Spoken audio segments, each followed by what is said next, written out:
Hoje eu quero falar sobre um tema que eu acho bem interessante e eu dou o nome de exaustão emocional.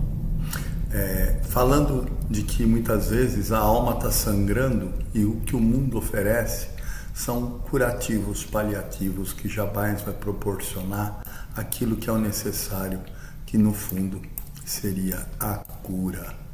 É interessante a gente refletir de que toda vez que nós somos afetados, e a gente é afetado por várias razões, né? No fundo, você é afetado por uma palavra, por uma imagem visual, por um cheiro, por um som, por um gosto, por uma experiência tátil, né? Dolorosa, asquerosa, né?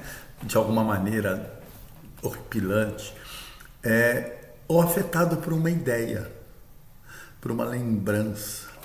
O afeto, dependendo da intensidade e do quanto que ele de alguma maneira resvala nos nossos complexos, resvala nos nossos registros, que podem ser inclusive ancestrais, registros que estão armazenados em nosso hipocampo desde a tenra infância, desde a concepção, padrões repetitivos vindos de família, papai, mamãe, que faz a gente muitas vezes tentar reparar a vida não vivida ou mal vivida deles.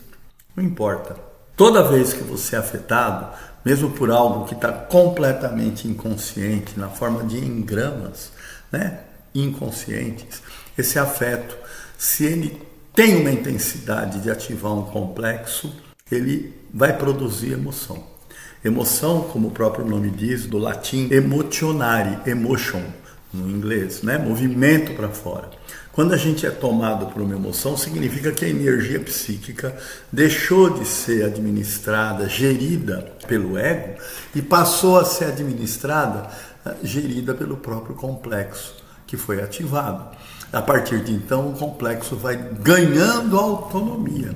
E esse complexo, ele vai produzindo reações emocionais cada vez mais exuberantes, interferindo tanto na nossa bioquímica quanto no raciocínio, na forma de lidar com o mundo, no comportamento, interferindo na vida de todos nós. Por isso que a exaustão emocional, a gente não se recupera dela viajando, tomando remédio, droga, ou fazendo terapia comportamental, principalmente, que está em voga agora, essas terapias baseadas em evidências e tal, porque a ferida está na alma. E esse povo da medicina baseada em evidência, da psicologia, não sabe nem o que é alma. O que é alma para eles? Eles estão lidados com um comportamento, e um comportamento que está muito mais focado no capacitismo, no utilitarismo, um comportamento voltado para que o indivíduo tenha a funcionalidade adaptativa que é o mainstream, a esse momento de vida que nós estamos vivendo cada vez mais absurdo, um momento de vida que está destruindo a alma, está destruindo o próprio planeta, Então, nesse sentido, nada disso que o mercado oferece com remédios e com terapias, nesse tipo de visão, vai ter qualquer tipo de funcionalidade, E muito menos, infelizmente, as experiências religiosas institucionalizadas preponderantemente dessas religiões da teologia da prosperidade financeira,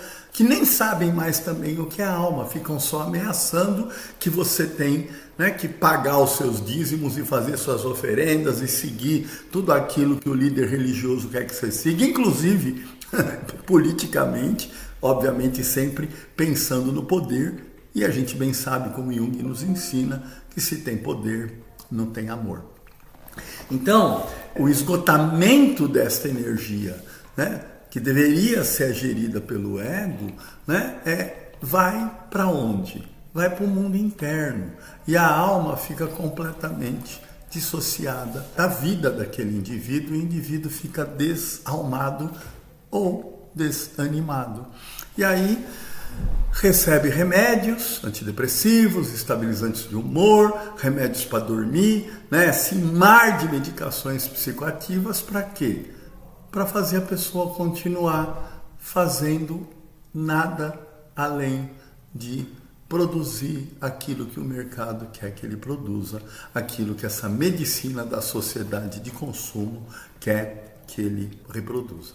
Então, quando a gente tem o esgotamento da energia psíquica para o manejo de um ego saudável que está conectado com si mesmo, o arquétipo central a serviço da alma, o indivíduo tem entusiasmo para a vida, mas ele confronta e questiona aquilo que, para ele, perdeu a ética. Caso contrário, ele vai virando um autômato. E por isso mesmo, esse mal-estar acaba ficando cada vez mais presente e com todos os tipos de ofertas paliativas, como eu disse, os curativos que o mundo oferece para esta alma que está sangrando, nada resolve. E o esgotamento, a exaustão emocional vai ficando cada vez mais presente, né? Então, assim, o que nós temos que fazer é repensar o império do tenho que. Esse verbo representa a voz de um algoz internalizado, de um superego social, né? Com exigências que o mercado e que as expectativas familiares sequestram nossa autenticidade. Então, a vida acaba se transformando num inventário de obrigações sem alma. Esse indivíduo autômato, ele executa tarefas, muitas vezes com perfeição, mas carrega um vazio que nenhum sucesso material consegue preencher.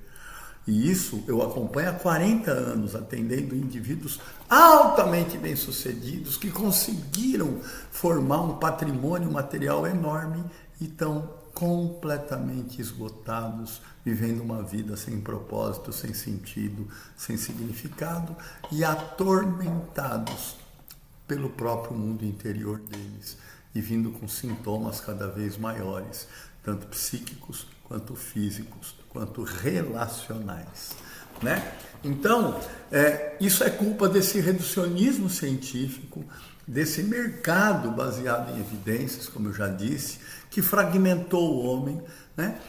Separando a parte biológica da parte psicológica e da parte social, perdendo de vista a totalidade psíquica como uma dimensão, né, muito mais plena. E a psique, ela não pode ser encarada como a soma das partes, porque a psique é uma totalidade irredutível, é um sistema autorregulado com a sua própria teleologia, ou seja, com a sua própria intencionalidade, né, em busca do quê? De uma realização, né? Então, quando o mercado transforma o sofrimento em nicho de consumo, e vão cada vez mais oferecendo drogas mais miraculosas e cursos e workshops e mentorias, né? E coachings cada vez mais mirabolantes, todos voltados para o sucesso material e todos negando a profundidade mais íntima que habita no íntimo, no cerne de cada um de nós, que é a alma, que é o si mesmo, que é a centelha divina que o Jung chamaria de imago Dei, né? A imagem de Deus em nós.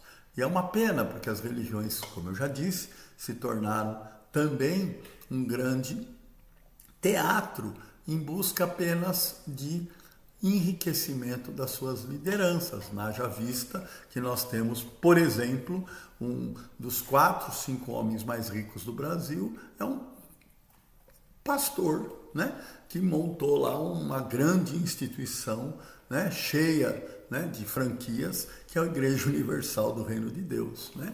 Então, e eles estão cada vez mais, né, assim, envolvendo com a política, com o poder, misturando tudo, né? Ou seja, por isso que agora a gente vê uma quantidade enorme de miscigenação, né, dessas grandes estruturas narcotraficantes, né, esses grandes grupos como PCC, Comando Vermelho, coisa do tipo, voltados para um discurso completamente teológico, né? Ou seja, a bala e a Bíblia andam juntas em busca de poder e manter mais alienação ainda, né? Porém, cada um de nós carrega um chamado, um daimon, né? E esse daimon, ele vai muito além do capacitismo, né? E indo além do capacitismo, ele vai fazer o indivíduo, de alguma maneira, compreender que o saldo bancário, que os diplomas na parede e o próprio, né, status de seguidores, né, por ter se tornado até um influencer, não vai resolver esta dor da alma. O que resolve a dor da alma é você aprofundar no seu íntimo, é reconhecer a sua finitude, reconhecer a sua insignificância, ganhar aquilo que eu falo sempre, que é a consciência da consciência. Ter a consciência da consciência é um grande desafio, porque com ela você pode desenvolver aquilo que nós chamamos de capacidade crítica em busca da ética, né? E com a capacidade crítica em nome da ética, você vai sair do automatismo, vai sair das crenças limitantes, né? Mas essa consciência ampliada, ela só vai se tornar verdadeiramente transformadora quando, além de ampliar o olhar, também ela vai se render à própria limitação, fazendo com que este pequeno ego reconheça sua finitude, né, para nascer deste paradoxo, né, uma capacidade de compreensão de que o inconsciente e este núcleo mais abrangente e até superior que habita em nós, que nós chamamos de self, ou si mesmo, o arquétipo central, faz com que o ego se reconheça pequeno, insignificante, mas ao mesmo tempo extremamente importante e necessário para a evolução anímica e espiritual. É nesse grande paradoxo entre o poder que o ego tem, né, e a humildade que ele também precisa ter, que vai acontecer o que o Jung chama de processo de individuação, né?